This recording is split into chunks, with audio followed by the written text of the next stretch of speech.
I literally just recorded the first like 3 minutes and realized I was recording it on Ecamm and not on Zoom. So there we go.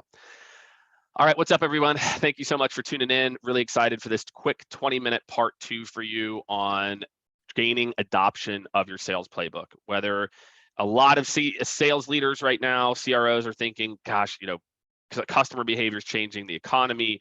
How do we adapt? We've invested a lot of money. How do we actually get people to use it more effectively? We think we need to invest money. We need to revamp our playbook. It's a little stale. How do we get people to be successful with it in general? So let's jump into my top tips here for how to get adoption. If you don't know Skaled, we are a 40+ person global consulting firm. We help companies with modern sales process, modern sales technology, and really the intersection of those two to build out world-class modern sales organizations. So if you are trying to redo your ramp your playbook, you are trying to inject new life into the way that your team goes to market from an intent-based selling, or moving away from that kind of old school qualification mindset, hit me up. If you did not get a chance to see the first session, please make sure we did it with our friends over at Spekit, and we can talk about what goes into a great playbook, because hey, what goes into the playbook matters as well too. So what I hope all of you take away from this is, like, you deployed your playbook, right? Deployment, my friends, is step 0. And that's where most people, they spend all this time on new content and new this, we get it live and with these e-learning modules, and then it's like the deployment is blah. And then we wonder why it doesn't work. How do you actually get good enablement around this? So where it's something the sales team's excited about. How can you actually measure the effectiveness of your new playbook? And then how often to make changes, right? I get that question all the time. Jake, like, yeah, this seems interesting, but like, how often should we be updating our playbook? And the answers might shock you, because the reality is your playbook never should, your playbook never goes, is never done, right? And I'd say that a lot to folks, like, they look at like this playbook as this big process, and it's like, no, it's just you're just at the beginning. So why don't playbooks land, right? So we go and invest hundreds of thousands of dollars, or maybe 50, or however much you invested, to get these new playbooks, and then we're like, why aren't people using them? This is, I think, a fantastic stat. 55% of leaders have rolled out a new process, half. 16 are very confident their reps are following them. That is a lot of wasted time.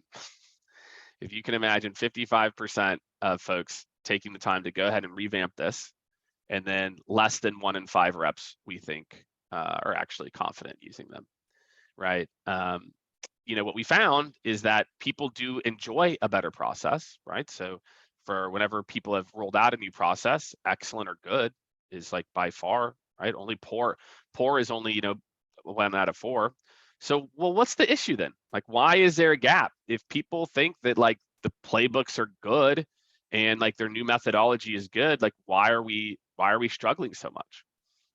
And the real struggle point is that how we think about a project like this is usually, one, on the intake, we don't get alignment with the right stakeholders. We don't make frontline leaders a part of the process.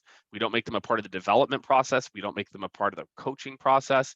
And again, we think of the deployment, we spend so much time just trying to get the stuff done to get to deploying at an SKO or whatever it is, that we don't think about a lot of these things.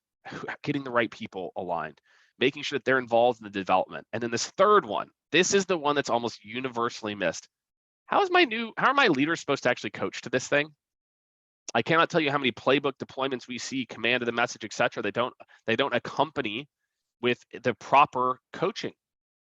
Right? How do I actually go and do these things after I've implemented it? And then that they launch thinking they're done. They're like, yep, it's deployed, we're good. Yeah, we need some reinforcement, but the team's got it. My friends, it's a very terrible way to think about it. The reality is there's a lot more work that usually needs to get done. And this is one of my favorite stats. We did this. Companies struggle. Why? Why do they struggle after the deployment? So, well, Jake, what do you mean it's terrible that we don't do it? Well, because it was skimmed over in onboarding. It's like each section of the playbook got like a half a day. Maybe some sections got a full day, right? And then once I get in the field, my managers didn't even pay attention to it. So think about this.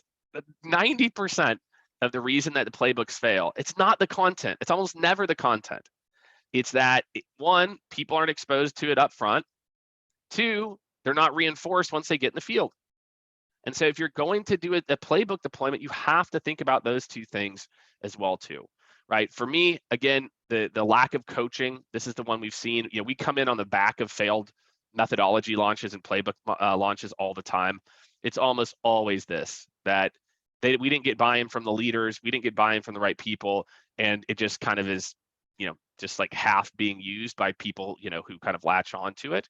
And then the other piece is like real enablement resources that, sales is not like other parts of the business. You have to actually like make sure, hey, sales leaders, will you actually use this?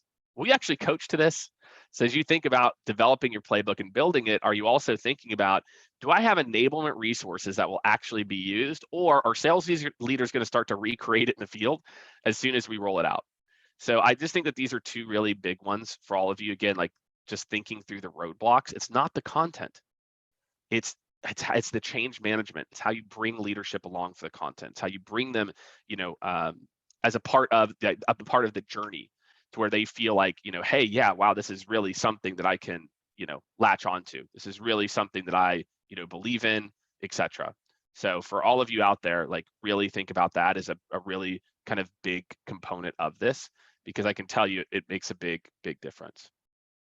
All right, so let's dump into this a little bit more. All right, so tremendous amount of time is spent with supporting reps, right? We spend all this time around the playbook training the reps, right?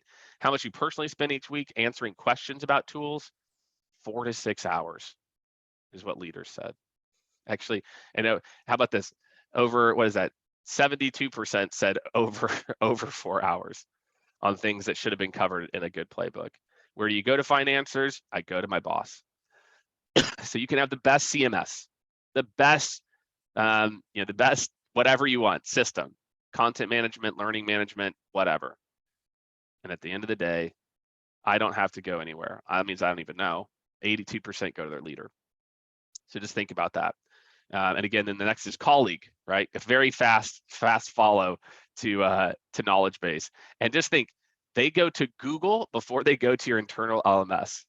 That's a crazy one, right? Because if I Google half this stuff, I can probably find a pretty dang good answer out there too, but it might not be the answer that you want them to have because it's not in the playbook. So again, our methodology and our process, we really think about leaders have to be trained first.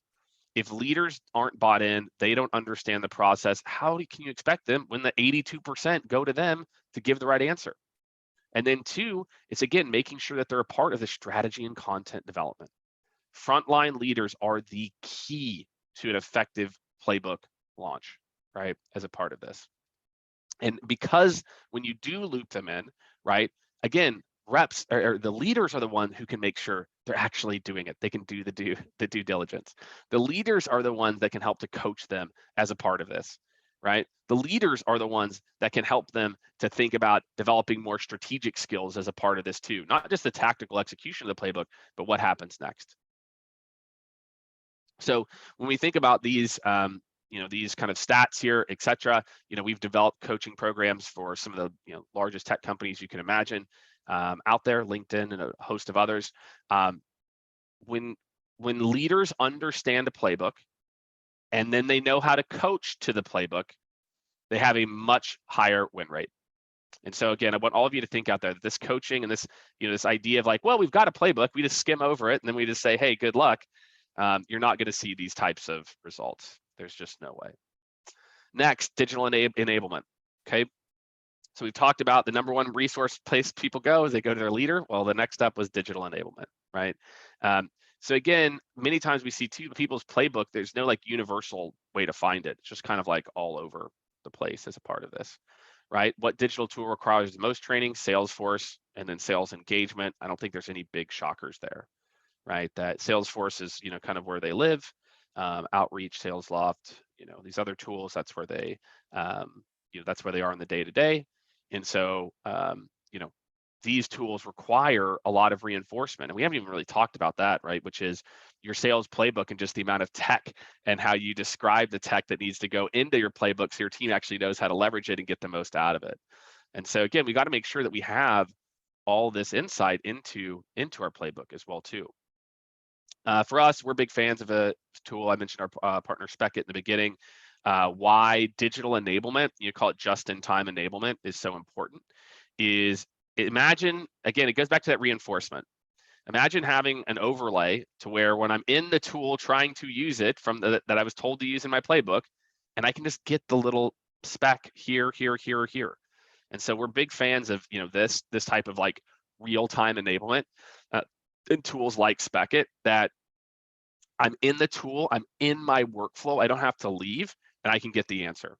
So if you want to bring that leadership time down from 82% and continue to create, get up knowledge base, implementing a tool like this is really important. Metrics, right? At the end of the day, we're doing a playbook for what, right? We're doing a playbook because we want results, right? At the end of the day, let's hope that's what we want. A lot of people don't know even if it's working, right? Sales leaders must have like in-depth training. 39% can find out, and 44% don't have any insights into reps training engagement. Just think about this. So we're talking about a new playbook. We're talking about these tools that we know that we need to use. We don't know if they actually know how to use them or not, right? We have no way to track any of this. So, again, what we want to think about is there's the anecdotal, right? And I think that this is the problem, is this is part of it. It's like we really look at anecdotal as like the main way that we track effectiveness of a playbook. It's my opinion as a leader of how well Johnny's doing it, XYZ. The reality is there are a lot more, and most people should be taking a mix of approaches, right? A data-driven and anecdotal piece. On the management, listening to calls, are they using the messaging? Right? If you use a conversational intelligence tool, you can really quickly see, hey, are they using the messaging, right? Pipeline velocity, right? This is a big one. A good sales playbook should increase their pipeline velocity or decrease their sales cycle. So again, for a lot of you, I'm thinking about, there's these kind of like, did they look at the playbook? How much time have they spent? But at the end of the day, are their deals moving? A good playbook, if executed correctly, means I've learned how to do this really well, which gets me to the next step. I learned how to do that really well. It gets me to the next step, right? And so for me, I think that there's like this kind of mix of metrics that you're looking at to understand playbook effectiveness. There's like the calls, and I can kind of anecdotally listen. There's the view, hey, this person actually is going through it. I can tell that they're immersed. And then there's the numbers that come out of the back end. And so, we're getting ready to kick off a big project, thinking right after the 4th. And that's the big piece. How do we track effectiveness? It's like, well, at the end of the day, it should be a decrease in sales cycle. Depending on the parts of the playbook you fix, it could be an increase in average sales price. But there's some very tangible sales metrics that are out there. So last but certainly not least is this idea of the ever evolving playbook, that when we think about adoption and why adoption doesn't happen, right? I've kind of talked you through kind of the main culprits. I've talked to you through what happens, what doesn't happen. But I'll tell you this, your playbook needs to be a living and breathing thing. We're now working with companies where our main job is to just do monthly or quarterly refreshes on the playbook, because they have a new product that comes out. They're trying to sell to a new buyer. They learn and they gain insights from that buyer. They have a big win in the sector, and we want to capture that.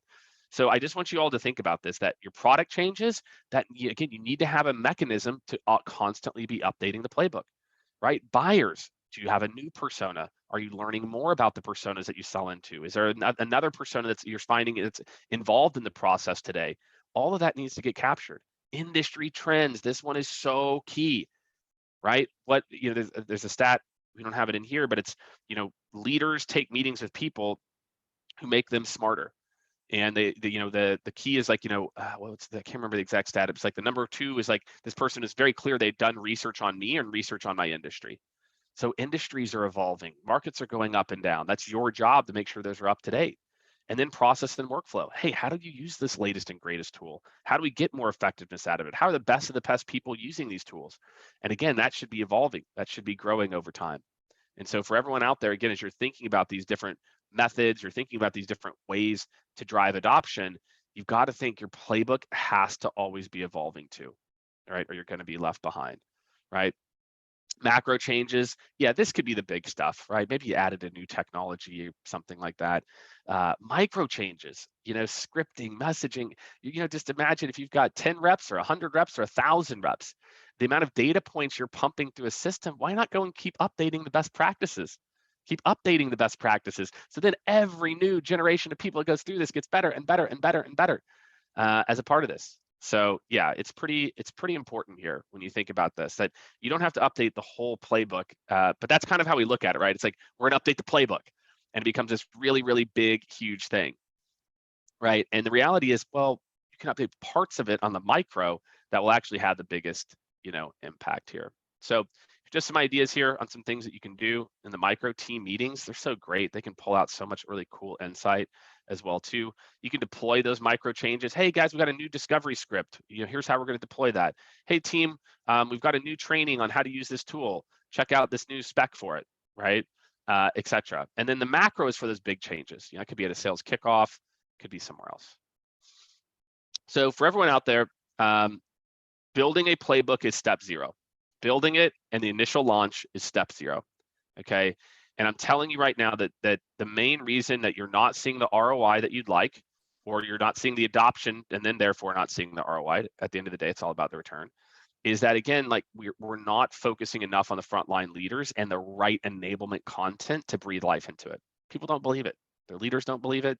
They're kind of bought in. The content's okay, but it's not in their language. They weren't involved. Next is, again, when managers are involved, you saw 82% go to their manager first.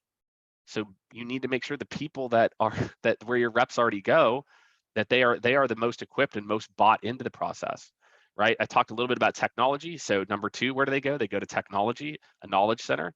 So make sure that knowledge center can start to, the more that knowledge center, there's a correlation. When the knowledge center creeps up, the time with the manager goes down. So if you want your sales manager listening to calls, helping to close deals, those types of things, you need to make sure you've got this just-in-time enablement. And then last but certainly not least, just understand playbooks are living documents. You don't need to update all of them or the whole thing every week or every month or every quarter, but you should have the parts of it that need to be updated on a consistent basis and the pieces that go into the macro. So thank you for tuning in, everyone. I really hope you enjoyed this. Feel free, DM me on LinkedIn. You can email me at jake@skaled, JAKE@skaled.com as well too. And I really hope that this helps a lot of you who are out there, really thinking about, your current playbook. Man, we're going to adopt it. If you're not going to think through adoption, then don't go down the journey in the first place. If you think that adoption and how you're going to deploy your new playbook is at a sales kickoff, my friends, you are sadly mistaken. Really deploying change takes time. And maybe if you're a small team of 5 or 10, it can happen pretty quick. But I really hope that this helps all of you out there. Really think through some new ways to gain adoption and make sure that the playbook that you spent so much time sees the light of day and really drives the results that you want. So thanks, everybody. Appreciate you tuning in. And we've got some links below for you to check out. If you want to book some time with me or the team, I'm going to put in some links to book time with us and be happy to kind of talk through, what we're seeing in the market. All right. Have a good one, everyone. Take care.